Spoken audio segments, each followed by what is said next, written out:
હળદરમાં એક ખેડૂતોને ઉમ્મીદ પણ જાગી. રાજુ કરપડા, પ્રવીણ રામ અને 86 જેટલા લોકો ઉપર ભાજપે અત્યાચાર કર્યો. ભાજપ હંમેશા કોશિશ એવી કરતી હોય છે કે લીડરો તૂટી જાય, લીડરોને સામ દામ દંડ ભેદ કરીને હેરાન કરવાની કોશિશ કરવામાં આવે. રાજીનામાને લઈને આમ આદમી પાર્ટીના પ્રદેશ પ્રમુખ ઈસુદાન ગઢવીનું મોટું નિવેદન સામે આવ્યું છે.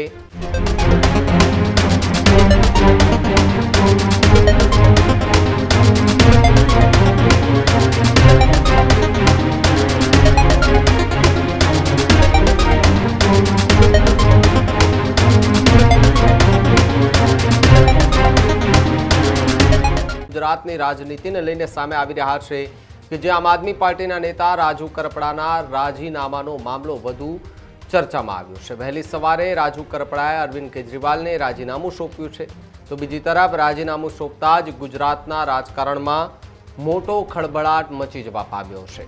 રાજીનામાને લઈને આમ આદમી પાર્ટીના પ્રદેશ પ્રમુખ ઈસુદાન ગઢવીનું મોટું નિવેદન સામે આવ્યું છે. મને મેસેજ દ્વારા રાજુ કરપડાએ રાજીનામું મોકલ્યું છે તે પ્રકારની વાત ઈસુદાન ગઢવીએ કરી. ભાજપ અન્ય પક્ષના લીડરો તોડી રહી છે એ પ્રકારનો આરોપ ઈસુદાન ગઢવી લગાડી રહ્યા છે. રાજુભાઈ સાથે શું થયું એ મને ખબર નથી, મારે એમની સાથે છેલ્લે કોઈ વાત નથી થઈ. 2 દિવસ પહેલાં જ રાજુભાઈ મારા ઘરે આવ્યા હતા, જ્યાં મેં એક કાર્યક્રમ રાખ્યો હતો. તે કાર્યક્રમમાં અમે સૌ લોકો એ ભેગા થયા હતા અને ખેડૂતો મુદ્દે જે અવાજ ઉઠાવ્યો હતો એ અવાજ ઉઠાવવા બદલ અમે એમનું સન્માન પણ કર્યું હતું. આ પ્રકારની વાત કરતા ઈસુદાન ગઢવી જે છે તે કહી રહ્યા છે. ઈસુદાન ગઢવીને પણ વહેલી સવારે જ્યારે રાજીનામું પડ્યું ત્યારે ખબર પડી કે રાજુ કરપડા હવે આમ આદમી પાર્ટીમાં નથી રહેવા માંગતા. રાજુ કરપડાને લઈને અનેક ચર્ચા, અનેક વાતો જે છે તે થતી હતી કે રાજુ કરપડા રાજીનામું આપીને કઈ પાર્ટીમાં જોડાશે કે પછી ખેડૂતો માટે એક સંગઠન બનાવીને ખેડૂતોનો અવાજ ઉઠાવશે. તે પ્રકારની વાત કરતા જોવા મળી રહ્યા હતા. પરંતુ એની વચ્ચે ઈસુદાન ગઢવીએ સરકાર પર ગંભીર પ્રહારો કર્યા અને કહેવામાં આવી રહ્યું છે કે જેલની અંદર સરકારના લોકો ડરાવે ને ધમકાવે છે એ પ્રકારે વાત કરવામાં આવીને પ્રકારે આરોપ લગાવવામાં આવ્યો. અને બાદ જેલમાંથી બહાર આવતાની સાથે જ રાજુ કરપડા કે જેમણે રાજીનામું આપ્યું, જેલમાંથી બહાર આવતાની સાથે થોડા દિવસમાં રાજીનામું આપવું એ પણ એક ચર્ચાનો વિષય છે. ત્યારે હવે આગામી સમયમાં ખબર પડશે કે રાજુ કરપડા કયા પક્ષમાં જોડાય છે અથવા તો પછી રાજનીતિમાં રહે છે અથવા તો રાજનીતિમાં રહી ખેડૂતો માટે કયા કયા મુદ્દાઓને લઈને મેદાન ઉતરે છે એ પણ એક સવાલ જે છે તે અહીંયા ઉઠી રહ્યો છે. પહેલાં ઈસુદાન ગઢવી કે જે આમ આદમી પાર્ટીના ગુજરાત પ્રદેશ પ્રમુખ છે, સાંભળો એમની પ્રતિક્રિયા કે જેમને રાજુ કરપડાનું રાજીનામું આવ્યા બાદ શું એમની એ ચર્ચા થઈ, એમના પાર્ટીને જે દિગ્ગજ નેતાઓ છે એમની સાથે દિલ્હી ખાતે શું ચર્ચા થઈ અને રાજીનામું સ્વીકારવામાં આવ્યું છે કે કેમ, એ મુદ્દે ઈસુદાન ગઢવીએ શું પ્રતિક્રિયા આપી, સાંભળીએ એમને. આજે ખેડૂત નેતા રાજુભાઈ કરપડાનું મને વોટ્સઅપ પર રાજીનામું મળ્યું છે.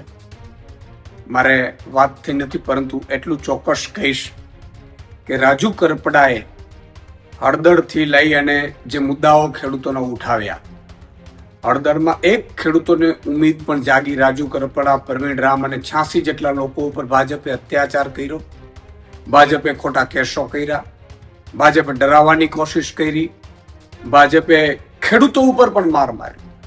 અને ત્યાર પછી પણ આ ખેડૂતોમાં અને ખેડૂત નેતાઓમાં જોમ અને જુસ્સો રહ્યો. એમણે ખૂબ મહેનત કરી છે ખેડૂતોને લઈને. કઈ મજબૂરી હશે એ હજી મારે જાણી નથી શકાયું, પરંતુ એટલું ચોક્કસ કહીશ કે એમણે ખેડૂતો માટે અને ખેડૂતો માટે વ્યવસ્થિત ભાવ મળે, ભાજપ જે અત્યાચાર કરે છે, ભાજપ જે લૂંટ ચલાવે છે, એપીએમસીમાં લૂંટ ચલાવે છે, એને લઈને એમણે ખૂબ આંદોલનો કર્યા, મહેનત કરી. અને એટલે ખેડૂતો અને આમ આદમી પાર્ટી હંમેશા રાજુભાઈને ખૂબ સમર્થન પણ રહ્યું, ખેડૂતોનું પણ સમર્થન રહ્યું. અને આમ આદમી પાર્ટીએ પણ તમે જોયું હશે કે હળદર કાંડ પછી ભગવત માનજી અને અરવિંદ કેજરીવાલ સાહેબ સુદામડામાં સભા કરી. ખેડૂતો લગભગ 50,000થી વધુ ખેડૂતો એકઠા થયા. ભાજપ એટલું ડરી ગયું હળદર કાંડ પછી અને સુદામડામાં સભા થઈ એટલે 10,000 કરોડનું પેકેજ આમ આદમી પાર્ટીના લડવૈયા યોદ્ધાઓના કારણે મળ્યું. પ્રવીણ રામ હોય, રમેશ મેરો, તમામ લોકો. અને એનાથી પણ આગળ જતા આમ આદમી પાર્ટીએ તમામ જિલ્લાઓ મતલબ ઝોનમાં 7 થી 9 ઝોન અમે લગભગ કિસાન મહાપંચાયતો કરી, જેમાં પણ ખેડૂતો ખૂબ ઉપસ્થિત રહ્યા, ખેડૂતોએ ખૂબ સમર્થન કર્યું. અને આ નેતાઓ અને ખેડૂતોના સમર્થનમાં અમે સાઇન કેમ્પેન ચલાવ્યું અને 13,000 ગામોમાં નાની મોટી મિટિંગો કરી,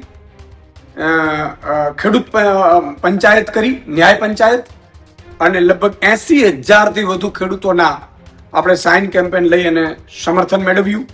અને એ અમારું ડેલિગેશન એ ત્યાં ગયું, મુખ્યમંત્રીશ્રીને માનનીયને મળ્યા. પણ એટલું ચોક્કસ કહેશું કે ખેડૂતોને આમ આદમી પાર્ટીને એના લીડરો ઉપર ખૂબ ઉમ્મીદ છે. અમે ખૂબ સંઘર્ષમાંથી ઊભા થયેલા છીએ. ભાજપ હંમેશા કોશિશ એવી કરતી હોય છે કે લીડરો તૂટી જાય, લીડરોને સામ દામ દંડ ભેદ કરીને હેરાન કરવાની કોશિશ કરવામાં આવે. રાજુભાઈ સાથે સુધી મને હજી ખબર નથી, મારે વાત નથી થઈ. એટલે હમણાં 2 દિવસ પહેલા જ મારા ઘરે કાર્યક્રમમાં આવ્યા હતા. મેં લગભગ તમામ ખેડૂતો અને ખેડૂત નેતાઓનું અહીંયા 10-12 હજાર લોકોની વચ્ચે સન્માન પણ કર્યું હતું. યોદ્ધાઓનું, ખેડૂતો પણ ઉપસ્થિત રહ્યા હતા. અને ખેડૂતોને પણ ખૂબ મોટી ઉમ્મીદ છે આમ આદમી પાર્ટીને એના નેતાઓ ઉપર, એના સંઘર્ષ ઉપર. એટલે કોઈ મજબૂરી રહી ખબર નથી, પરંતુ ભાજપ હંમેશા કોશિશ આવું કરતું રહ્યું છે. તમે જો આ પહેલા પણ કેટલાય નેતાઓ જોઈન્ટ થયા, પણ ભાજપ કોઈ ના કોઈ રીતે એને તોડવાની કોશિશ કરે, એને ડેમેજ કરવાની કોશિશ કરે, એને હેરાન કરવાની કોશિશ કરે. જેલમાં પણ અત્યાચાર આ ખેડૂત નેતાઓ ઉપર કરવાનું ભાજપ ચૂક્યું નહોતું. મેં જે રીતે જેલમાંથી આવ્યા પછી બધા જે આગેવાનો મળ્યા છે, ખૂબ અત્યાચાર કર્યા છે. યાર, એ લોકોનું વાંક શું હતું? અને હજી પણ કેસોના દબાણો આન તેન. એટલે મને લાગે છે કે ભાજપ છે એ કોશિશો આવી કરતી રહેશે, પરંતુ આમ આદમી પાર્ટીને એનો એક એક નેતા અને એક એક સંઘર્ષશીલ ખેડૂત એ હંમેશા પોતાના સત્ય માટે લડતો રહેશે. રાજુભાઈ સાથે મારી વાત થઈ નથી, પરંતુ એટલું ચોક્કસ કહીશ કે મજબૂત નેતા છે, ખૂબ મહેનત કરી છે, સંઘર્ષ કર્યો છે અને લોકો માટે લડ્યા છે.